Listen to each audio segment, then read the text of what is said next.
I sometimes get angry with my children and then feel bad about it afterwards. Should I be worried about the long-term effects of this? So with anger, a lot of the time, it's a very different experience in the moment than it is sometime later looking back on it. And anger can arise for any number of different reasons, and sometimes it can genuinely be the other person's fault. That's a little bit more complicated when it comes to children, particularly of a younger age. But of course, there can genuinely be issues there that have led to the anger in that moment. And there are, then when we get triggered by that anger, of course, better and worse ways of dealing with those emotions.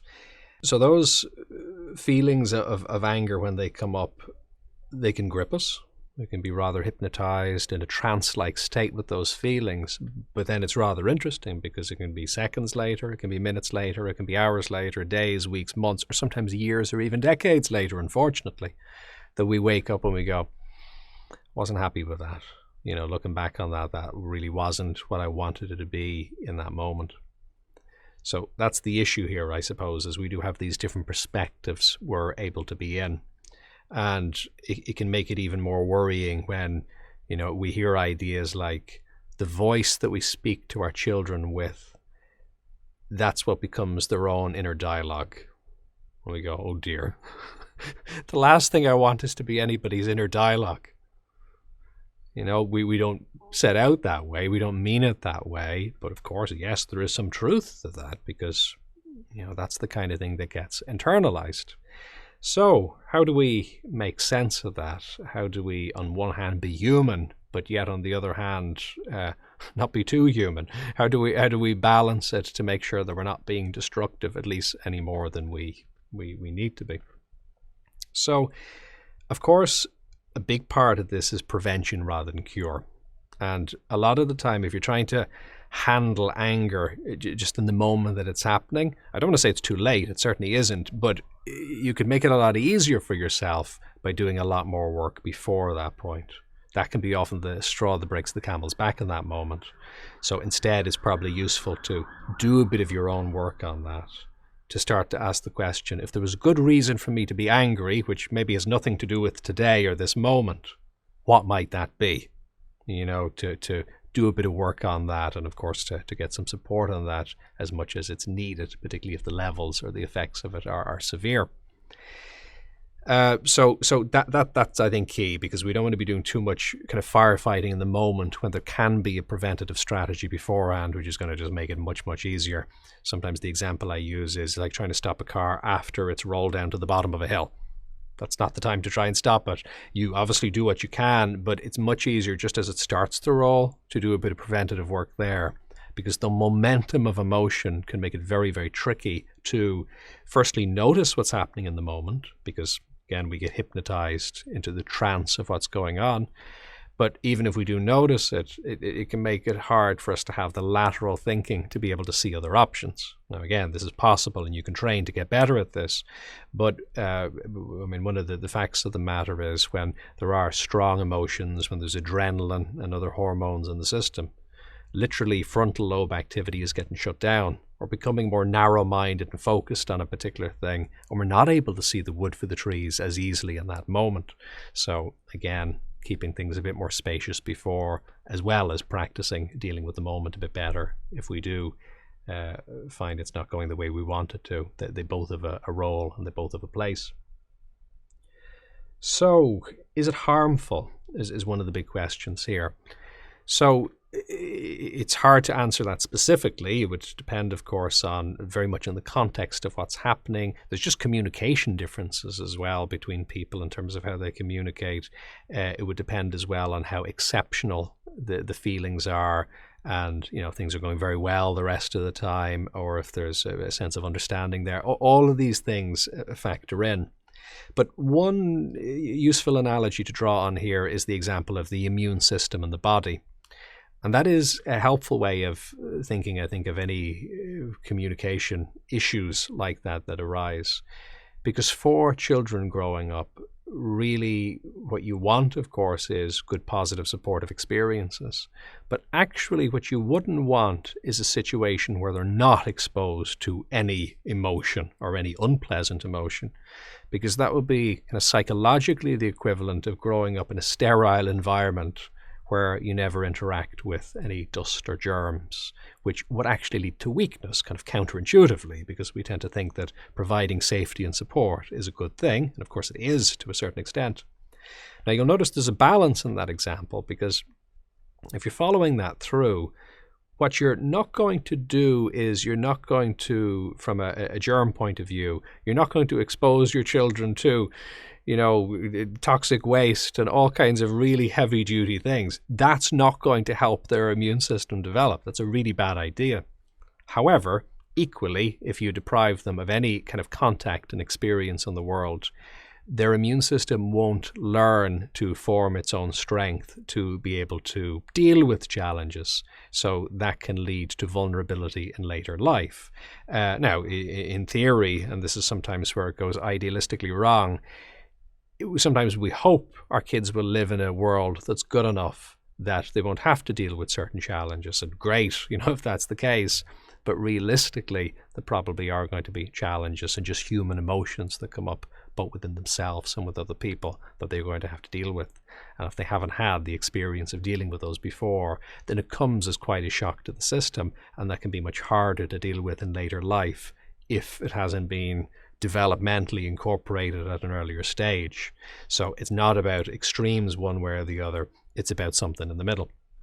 So guess what? Life will tend to give you something in the middle, realistically, on average. Because even if you set out with the best of intentions, you're going to feel different emotions and you're going to express them. If you're living with people, you're going to express emotions to them in certain moments, and that's going to happen. Now, again, absolutely looking at our limits here. And I like to use the traffic light system where, green interactions, cool, no problem, away you go. Amber, okay, need to look at that, maybe not ideal, but it's not distinctly harmful either. It's just kind of non-optimal. And red, okay, stop here. Go no further than that.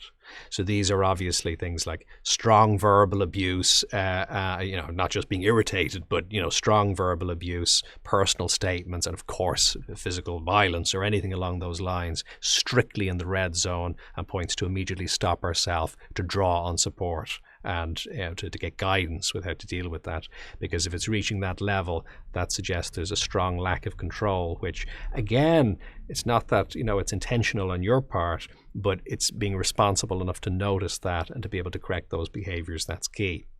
But assuming we're talking about the range of, again, just everyday emotions, I suppose, that come up and sometimes are expressed in ways that we look back on afterwards as not being ideal, I think be reasonably kind to yourself with that and know that, yes, it does happen, and it's not necessarily developmentally a bad thing, particularly if it happens as part of a balanced diet. In other words, there's great experiences and there's kind of average good experiences, and then you get a bit frustrated and, then you correct for that, though, as soon as you can, which again, a month later is better than a year later. A week later is better than a month later. An hour later is better than that. And, a minute later is better than not at all. If you can do it as the emotion is coming up, that would be ideal. But again, you're probably going to get different results with that, just with different emotions on different days.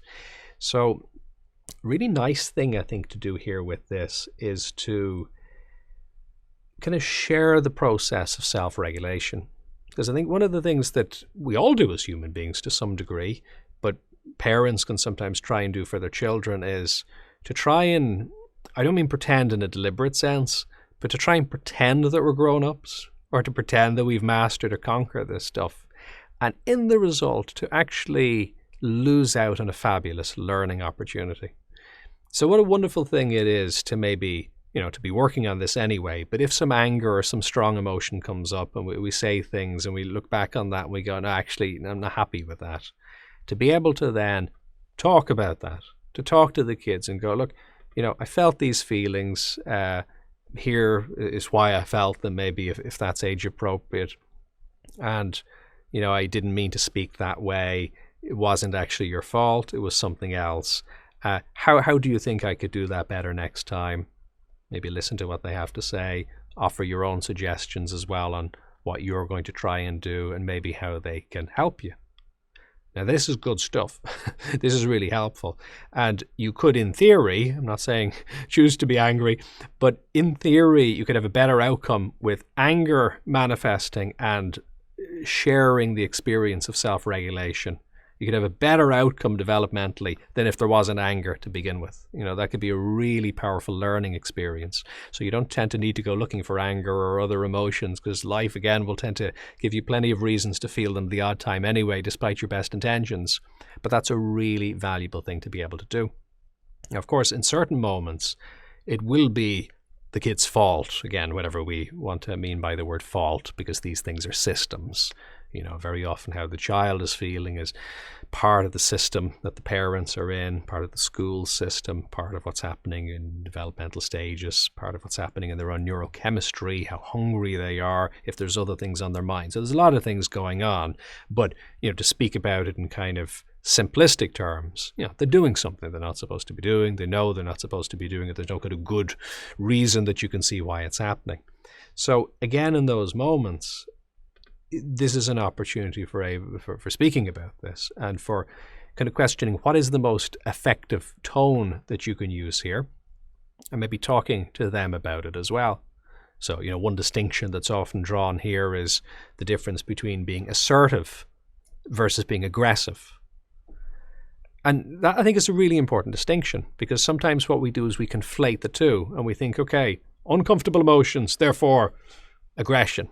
And it comes out like that. That's often just a product of our own lack of training. I think most people fall into that. I certainly, when I was brought up in school, wasn't taught the distinctions. I didn't get to practice them. You don't kind of role play them a bit. But that'd be really, really valuable and really useful. But there's no reason why we can't all start doing that right now, wherever we're at. I'm using the specific example of children because that's what was asked. But, we're all kids at different stages of development, really. We're all growing and continuing to develop. So it is nice to consider those distinctions. Okay, so being assertive, can I even be direct and be clear and sometimes be even strong in what I'm saying? That's not appropriate. But with a sense of kindness, with a bit of playfulness there as well, or an ease, as opposed to, a lot of emotion being there and that inevitably restricting how well we communicate in that moment. So maybe we're doing it very poorly or just not as effectively as we could be doing it. So a lot of room there for kind of playing with that and refining it. But if it's part of the conversation and if it's part of the growing process, then that's probably going to be a very valuable thing. You're human. A number of emotions are going to come up. Your kids are human too. It's all about learning to be human together, practicing that, communicating and sharing it, and just bouncing back as well from emotions. If we hit the wrong key on the piano, okay, what's the right key? Getting back to that note and hitting that instead, and resonating with some of those feelings that are maybe a more appropriate match for how you want your life and their life to be. If you found this valuable, do like, subscribe and share. And what's your experience? Do you have any questions or topic suggestions? You can contribute in the comments, on social media using #bodymindself, or on jfl.com.